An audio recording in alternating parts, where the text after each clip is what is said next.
Hello. Hello. Hi. This is Philip. Yes, and I think so far I'm just you and I at the moment. Hi. Hi. I'm Gabriel. You may not know me. Yeah, I don't think we've met. Yeah, I think I sent you a message at some point, an email about that I'm in Ottawa, by the way. Okay. I was trying to I made a pull request to include Ottawa in the list of Open311 APIs. Sorry to miss that. Let me see if I can go through that right now just to get a taking of. Sorry to miss that earlier. No worries.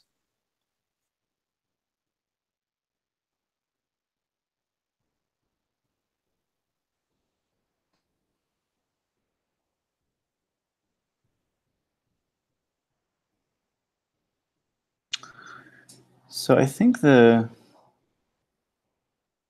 country code I used was based on, I was just seeing the note about changing the country code from CDN to CAN. I think I thought I was using a standard like ISO abbreviation, but whatever, I'll look back at that if needed.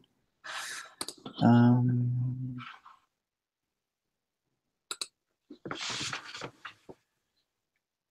also, I saw that the codes for Canada were CDN instead of CAN. Sorry.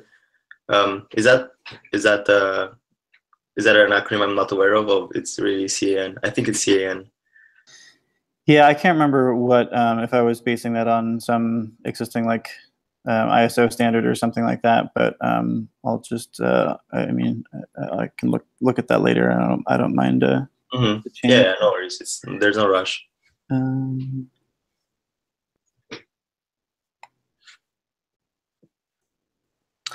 So is this endpoint like to support sort of all the features from the GeoReport version 2 spec, or? Yeah, I tested most of them. The one that didn't was I couldn't make work the post request just because I'm working with the city of Ottawa, and just because they weren't able to give me a valid API key yet. But I'm currently talking with them to solve this problem. Let's see here. I'm just testing a couple.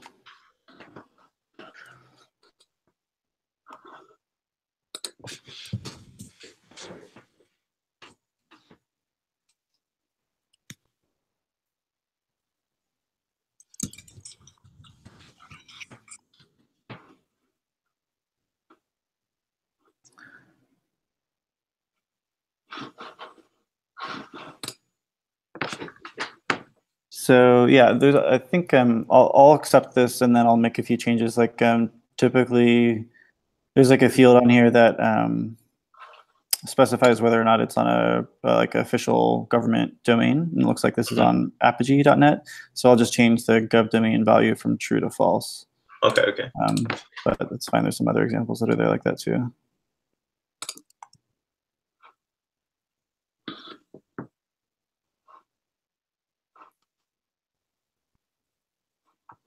Have you run this against any validation?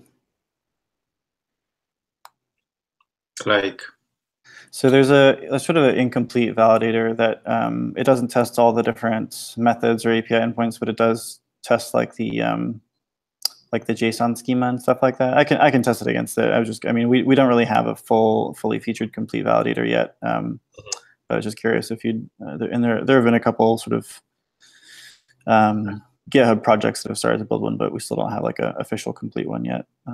But I can follow up with more details on what's currently available. Cool. Well, I will just gonna look at a few more things, and then I'll go ahead and accept this. Are you like a developer on the API? Working for the city? I'm just well, I'm not on the city side. I'm just using the API. Okay. So when did the city like release the API? I'm not sure. Okay. Do they have it listed on their? Oh yeah, you link to their documentation. Let's see here. Hey guys, how's it going? Hey, I'm good. How are you? Good. You guys discussed a pull request or something, or? Yeah. For adding the endpoint for Ottawa. And it looks like Gwendolyn joined as well. Hey, Gwendolyn. Yeah, so I'm just going to let me just finish this pull request, and then I didn't have much of an agenda, but had a few things that I was interested in sort of just discussing for anyone who's interested. So I'll get to that in just a second. Just figured it kind of might as well use this time to accept this pull request. I love a good working meeting. Exactly. I mean, it's kind of what this is, sort of like, you know, real-time office hours kind of thing. All right, so that's... I'm going to step away for a minute. Okay, so just accepted that pull request. So yeah, I'll come back and sort of tweak a few things, but yeah, no thank you for doing that. Cool. So yeah, I mean, I'm happy to open up the agenda for other topics. I mean, there are a few things that I sort of just have been sort of focusing on, or potentially going to be focusing on a little bit more, sort of here in the U.S. federal government. And well, actually, first of all, maybe we could do a quick round of introductions for those who are dialed in, since we just have a few of us today. So I'm Phil Ashlock. I'm currently working in the U.S. federal government, mostly on open data and data analytics programs. And yeah, I'll just stop it there. And Zach, I don't know if you're still there, or I don't remember if it was Zach or Gabriel who stepped away, but whoever's there. Yeah. Yep, this is Zach Beatty from SeeClickFix, Director of Integration, work on the product and engineering team. Yeah. Great, thanks for being here. Gwendolyn, are you there?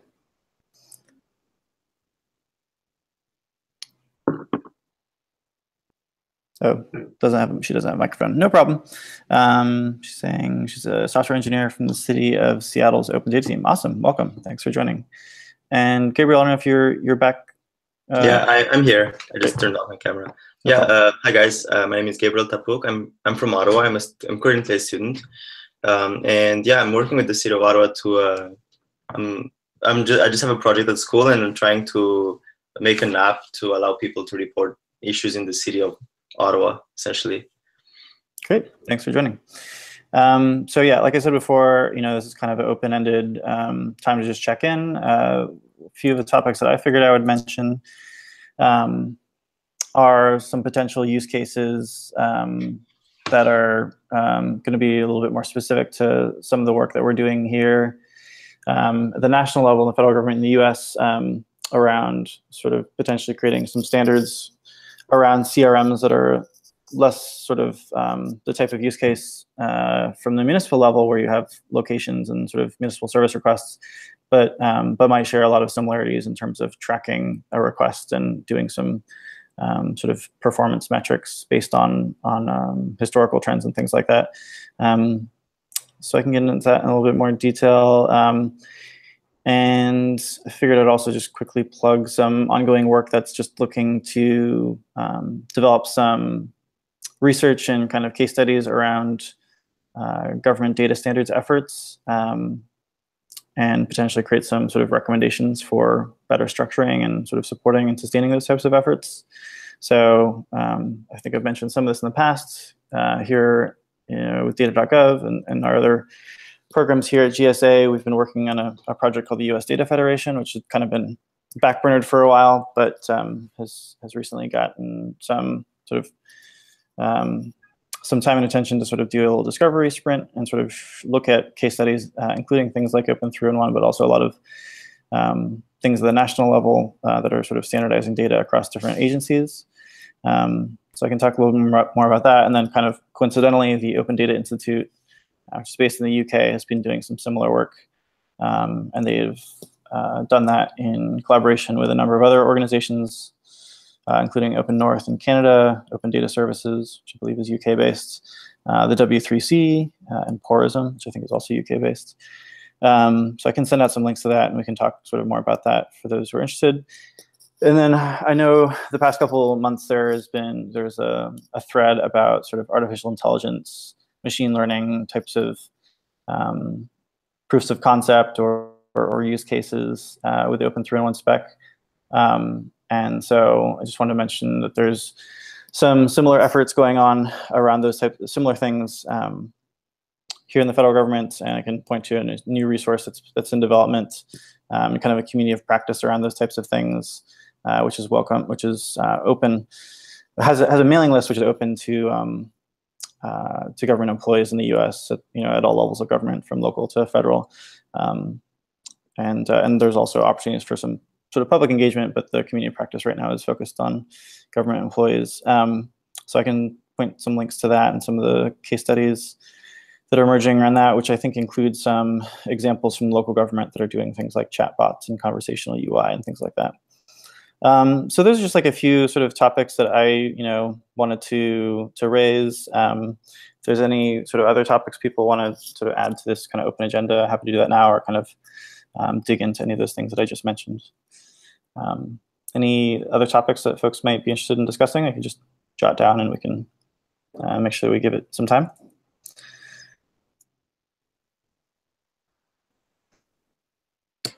I don't have much. In fact, I actually don't have a lot of time. I just wanted to come in and see what kind of the meeting was. Sure. The only thing I wanted to ask quickly, sure. While using the API, I was wondering if there's any not like if it's in the plans to modify the API a little bit to handle duplicates, like to handle votes or duplicates or stuff like that, or like add maybe a way for people to comment, like to add more information on top of a submitted request. Because right now, if you want to if you want to report the same issue, you just have it's a complete duplicate of the already submitted one. I'm actually, I know that there have been some discussion about that before, but I don't know that there's been a specific proposal for how to handle and mark duplicates, but let me just looking through. On the second part, this is Zach Beatty from C-Click-Fix again. Your comment about commenting, that's been kind of a definitely a long-standing sort of known limitation of the Open311 API standard. Mm-hmm. It doesn't define the concept of request comments. So you can create requests, but there's no method to create request comment or add request comment. Yeah. So it's something we've dealt with at C-Click-Fix. We have our own API that does support commenting, but when we integrate with an Open311 city, mm-hmm. The comments go nowhere. It can be a little bit challenging because people are used to the comment stream being a back and forth between the city and the reporter, but with an Open311 API, we can't support that right now. So I'm sure there have been ideas on the mailing list. It's been discussed about a future version supporting that type of comment stream. Yeah, it's issue number 10 on the GitHub issues, which sort of links to the some discussion threads on the mailing list and some existing sort of examples or proofs of concept. So as far as comment handling, I don't know that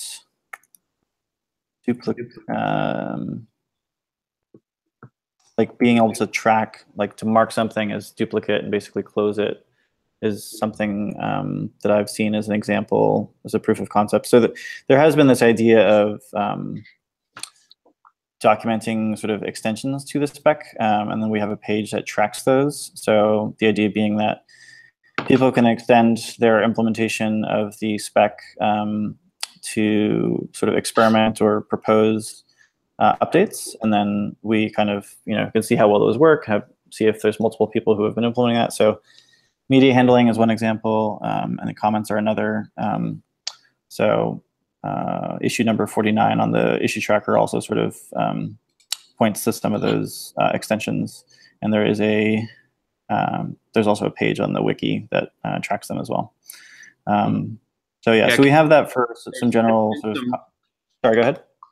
Just on the topic of extensions, there's been some valuable ones. The Connected Bits, they've done a great job of not only maintaining their Open311 compatible API, but extending it to support advanced date range queries, updated etc. And those were really helpful, although they didn't formally get adopted everywhere, but they're definitely one of the extensions that should be relied on. Mm-hmm. Yeah. So as far as duplicates, were you thinking? I mean, partly I think comment handling is a way to help reduce duplicates, to let people add additional detail to an existing one rather than creating a new one. But as far as instances where a duplicate is created, were you thinking of having additional fields in the specification that would let you identify it as a duplicate and perhaps reference or link to the one that it duplicates or something like that? Or what were you thinking? Oh no, I was more thinking like in order to put more emphasis on a particular issue. So like instead of submitting a duplicate, like a vote, Right. I know like Cyclic Fix has something similar. I don't know how you guys how they do it, but it's not in the official API, I think.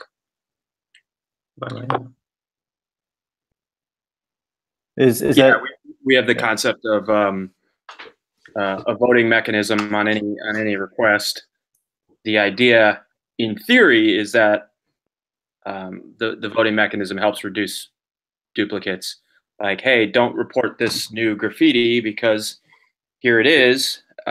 Add your vote to it, and you're sort of when you add a vote, you opt into kind of the comment stream, and you're sort of become a subscriber of future updates to that request. But yeah, duplicate handling is something that's very important to us as well. We have a linking mechanism that when one of our customers marks something as a duplicate, it closes the request and links to the canonical request. Mm-hmm. That's what our terminology internally, we call it the canonical request, and a link is posted in the comment that says this has been marked as a duplicate of this other request. It would be interesting to see a proposal for how that would be implemented in Open311, whether it's just leveraging, well, it's not really a status. And I know people have done things like this in status notes where you're adding information. The status goes to closed, and maybe status notes says this was a duplicate of such and such an issue, but it's not the same as a fixed relationship or a specific field that identifies the request ID of another request. Yeah. Phil, you were gonna say something. Yeah. So one of the things that I think we may be exploring a little bit in some of the use cases here in the federal government with CRM, sort of potentially implementing or experimenting with existing Open311 georeport spec or something similar to it, would be when you have some kind of like multi-phase transactional service where you might have to fill out forms or paperwork and kind of have things get processed and maybe come back to you and change them and things like that. That might, workflows that might go through multiple different CRMs or multiple different systems. So one of the ideas in that use case would be to kind of have each of these CRMs sort of have a piece of the whole transaction and be able to link between them. Which I think another similar use case could be, if you receive, like if one Open311 endpoint receives a request, but it turns out that it's like the wrong jurisdiction, or it would be better handled by another different endpoint, that you could sort of reroute it, and that the record of sort of where it came initially, would still exist, and the status would be, basically rerouted or something like that. or forwarded or whatever, and then it would link to that record in the other CRM, so that you could sort of have like a sort of a network of different API endpoints that kind of can interconnect as needed, if that makes sense.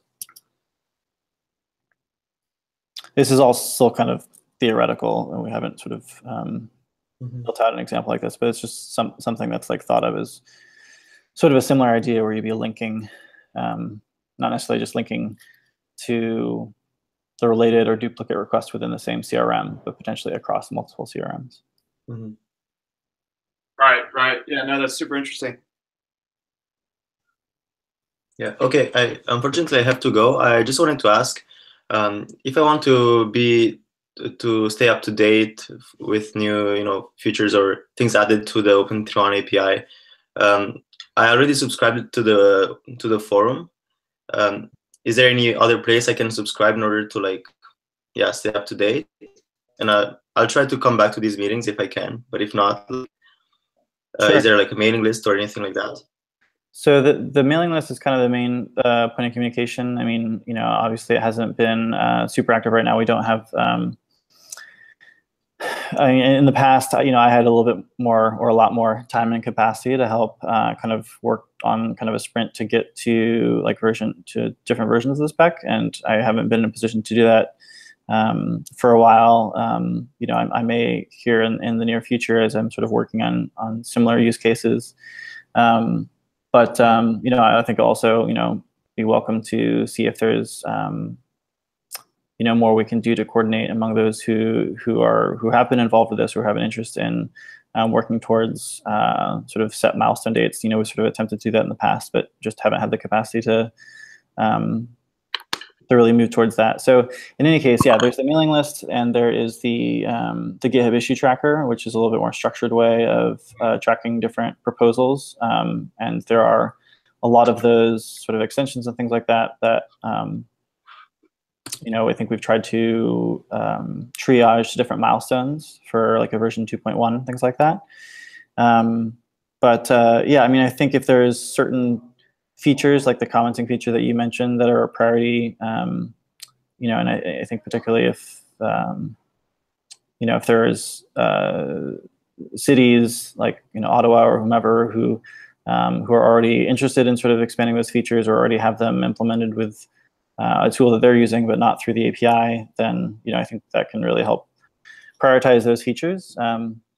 So yeah, I mean, I don't know that it's really like a satisfactory answer, but that's kind of where we are right now. And hopefully I can provide some more specific sort of details as far as trying to work towards set timelines and milestones, as I get more sort of actively involved with doing similar work here in the federal government in the US. Mm-hmm. Sounds good. Thank you. Sure. And thanks for joining. Yeah. So yeah, I can circle back to some of the topics I had mentioned earlier. I don't know that I necessarily have a whole lot more to add to them than what I said before. I kind of just wanted to reference some ongoing work, and I can follow up on the mailing list with links to some of those resources. I mean, a lot of these things like the research and sort of development of recommendations on standards development is something that's still kind of in the early stages between these different efforts. But there has been some initial sort of research and sort of discovery work that's been published, so I can link to that, as well as the kind of community of practice and use cases for kind of conversational UI and chatbots that some of my colleagues here are helping to coordinate.